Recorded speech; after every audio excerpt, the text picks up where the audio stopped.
নমস্কার, আমি শুভশ্রী গাঙ্গুলি।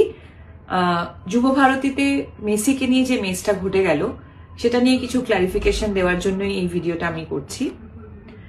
গোট ইভেন্টে আমি একজন ইনভাইটি ছিলাম, মানে আমাকে ইনভিটেশন পাঠানো হয়েছিল। আমি হায়াতে গেছিলাম। আমার ফ্রেটার্নিটি থেকে আমি এবং কৌশিক গাঙ্গুলি ছিলেন।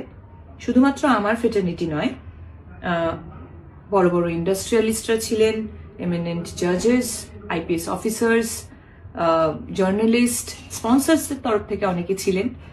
সেখানে অ্যাক্টিভিটিটা এটাই ছিল, উনি আসবেন, আমাদের সবার সাথে মিট করবেন এবং ছবি তুলবেন। আমি 8:30 নাগাদ হায়াতে পৌঁছই।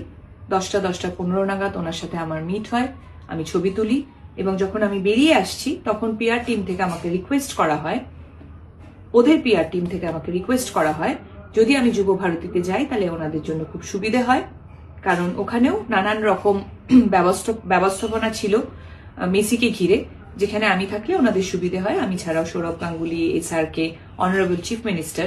হ্যাঁ, আর একটা কথা বলে দিই, যেহেতু এই প্রশ্নটা উঠছে যে আমাদের ইন্ডাস্ট্রি থেকে আমাকেই কেন ডাকা হয়েছে, এটার উত্তর ওদের পিআর টিম বেশি ভালো দিতে পারবে যে আমাকে কেন ইনভাইট করা হয়েছিল।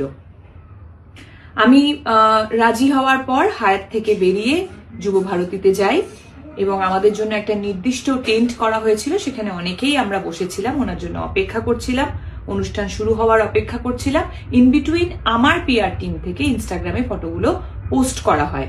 আমরা রিয়েলাইজ করিনি ঠিক সেই সময় ছবি পোস্ট হয়নি, তার কারণ ওখানে জ্যামার লাগানো ছিল।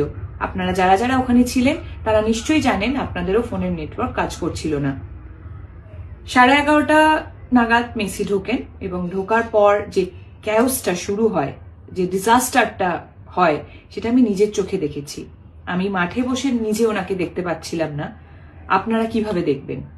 আমি টেন্টের মধ্যে ছিলাম এবং দেখতে পাচ্ছিলাম কিভাবে ম্যানেজমেন্টের একটা ডিজাস্টারের জন্য এত সুন্দর একটা ইভেন্ট হতে গিয়েও হলো না।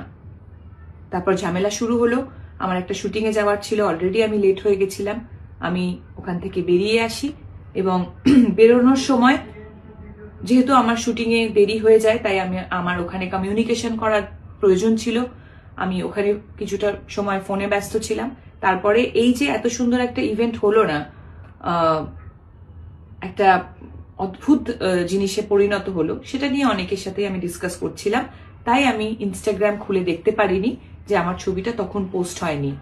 আমি বানতলায় পৌঁছই, আমার শুটিংয়ে দেরি হওয়ার কারণে আমি ইমিডিয়েটলি মেকআপ ভ্যানে চলে যাই মেকআপ করতে। মেকআপ করার পর আমি শর্ট দিতে চলে যাই।